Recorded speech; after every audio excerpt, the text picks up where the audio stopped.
బులెటిన్లో మరో breaking news చూస్తున్నాం. బీఆర్ఎస్ లో అంతర్గత విభేదాలు మళ్లీ రచ్చకెక్కాయి. సికింద్రాబాద్ పార్లమెంట్ నియోజకవర్గంలో గెలుపు కోసం వ్యూహాలు రచిస్తుండగా జూబ్లీహిల్స్ ఎమ్మెల్యే మాగంటి గోపీనాథ్, సీనియర్ నేత రావుల శ్రీధర్ రెడ్డి మధ్య విభేదాలు బయటపడ్డాయి. వేదికపైనే పరస్పరం తిట్టుకున్నారు. ఆ రోజు తలసాని శ్రీనివాస్ యాదవ్ వంటి వాళ్లు సర్ది చెప్పారు. కానీ ఇవాళ మరోసారి గ్యాప్ బయటపడింది. సికింద్రాబాద్ లోక్సభ నియోజకవర్గం పరిధిలోని ఖైరతాబాద్ పై తెలంగాణ భవన్ లో సమీక్ష నిర్వహిస్తుండగా రావుల శ్రీధర్ రెడ్డికి ఆహ్వానం అందలేదు. దీనిపై ఆయన తీవ్ర అసంతృప్తి వ్యక్తం చేశారు. గతంలో ఖైరతాబాద్ అసెంబ్లీ నియోజకవర్గంలో బీఆర్ఎస్ గెలుపు కోసం పనిచేశారని గుర్తు చేశారు. ప్రస్తుతం సికింద్రాబాద్ కంటోన్మెంట్ సమన్వయకర్తగాను రావుల శ్రీధర్ రెడ్డి పనిచేస్తున్నారు. సమన్వయకర్తగా ప్రకటించి కూడా తనను సమీక్షకు పిలవలేదని ఆయన తీవ్ర ఆవేదన వ్యక్తం చేస్తున్నారు.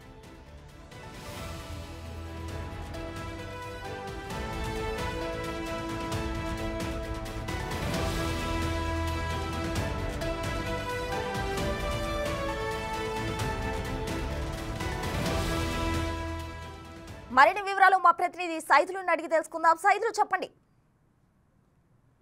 ప్రస్తుత సికింద్రాబాద్ పార్లమెంట్ పరిధిలోని ఖైరతాబాద్ నియోజకవర్గ సమీక్ష సమావేశం తెలంగాణ భవన్ లో కొనసాగుతుంది. ఈ సమీక్ష సమావేశానికి సనత్ నగర్ ఎమ్మెల్యే తలసాని శ్రీనివాస్ యాదవ్ ఆధ్వర్యంలోనే ఈ సమీక్ష కొనసాగుతుంది. అయితే ఈ సమీక్ష సమావేశానికి మొన్న సమన్వయకర్తల్ని బీఆర్ఎస్ పార్టీ ప్రకటించింది. అయితే సికింద్రాబాద్ కంటోన్మెంట్ సమన్వయకర్తగా రావుల శ్రీధర్ రెడ్డి ని ప్రకటించిన నేపథ్యంలో తను గతంలో కూడా ఖైరతాబాద్ నియోజకవర్గ పరిధిలో బీఆర్ఎస్ పార్టీ గెలుపు కోసం కృషి చేసినటువంటి వ్యక్తి. సో ఈ ఖైరతాబాద్ సమీక్ష సమావేశం జరుగుతున్న నేపథ్యంలో తనకి ఆహ్వానం అందలేదని చెప్పేసి చెప్తున్నారు. సో ఇక తనకు సంబంధించి గతంలో ఇటు జూబ్లీహిల్స్ ఎమ్మెల్యే మాగంటి గోపీనాథ్, రావుల శ్రీధర్ రెడ్డి మధ్య గత కొంతకాలంగా విభేదాలు ఉన్నాయి. అయితే ఈ సమీక్షకు మాగంటి గోపీనాథ్ కూడా హాజరయ్యారు. అయితే ఇద్దరు వచ్చిన నేపథ్యంలో మరోసారి ఏమన్నా విభేదాలు మరోసారి బయటపడే అవకాశాలు ఉన్నాయని చెప్పేసి బీఆర్ఎస్ పార్టీ తనని ఆహ్వానించలేదా, లేదంటే కావాలని కుట్రపూరితంగా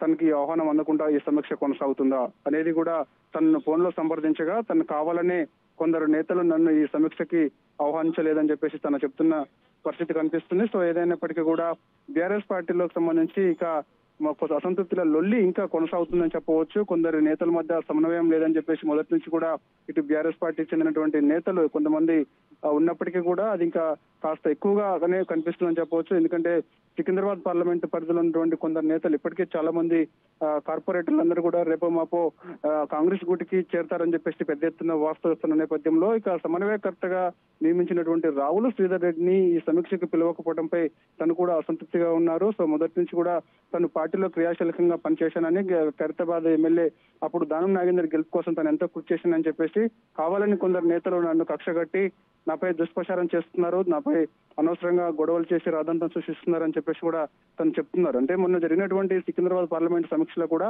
తనకు ఎమ్మెల్యే మాగంటి గోపీనాథ్ మధ్య జరిగిన ఘటనకు సంబంధించి కూడా పార్టీ దృష్టికి తీసుకెళ్లారు. అయినా సరే పార్టీ ఎమ్మెల్యే మాగంటి గోపీనాథ్ పై ఎటువంటి చర్యలు తీసుకోలేదని చెప్పేసి కూడా తను చెప్తున్న నేపథ్యం కనిపిస్తుంది. ఫోన్ లో సంప్రదించగా ఇక చూడాలి మరి ఇక సమన్వయకర్తగా ఉన్నటువంటి రావుల శ్రీధర్ రెడ్డి మరి తప్పుకుంటారా, లేదంటే అవమానకరంతో పార్టీ దృష్టికి తీసుకెళ్తారా అనేది కూడా కొంత క్లారిటీ రావాల్సింది. ఏదైనప్పటికీ కూడా ఇప్పటికే చాలా మంది నేతల మధ్య సమన్వయం లేదని చెప్పేసి పెద్ద ఎత్తున వార్తలు వస్తున్న నేపథ్యంలో సో ఇప్పుడు ఈ సికింద్రాబాద్ పార్లమెంట్ సమీక్షకి రావుల శ్రీధర్ రెడ్డి డుమ్మా కొట్టుకోవడంపై ఇటు పార్టీ నేతలు కూడా కొంత ఆరా తీశారు. ఎందుకు తనకు ఆహ్వానం అందలేదని చెప్పేసి కూడా చెప్తున్న పరిస్థితి కనిపిస్తుంది. సో ఇక తను ఈ సమీక్షకి హాజరు కాకపోవడంపై ఖచ్చితంగా ఆహ్వానం అందకపోవడంపై కూడా నేను పార్టీ దృష్టికి తీసుకొస్తానని చెప్పేసి కూడా తను చెప్తున్నారు. మరి చూడాలి మరి కేటీఆర్ దృష్టికి తీసుకెళ్లిన తర్వాత తను ఎటువంటి చర్యలు తీసుకుంటారు ఏంటనేది కూడా కొంత క్లారిటీ రావాల్సి ఉన్నది. Right Saidulu, thank you.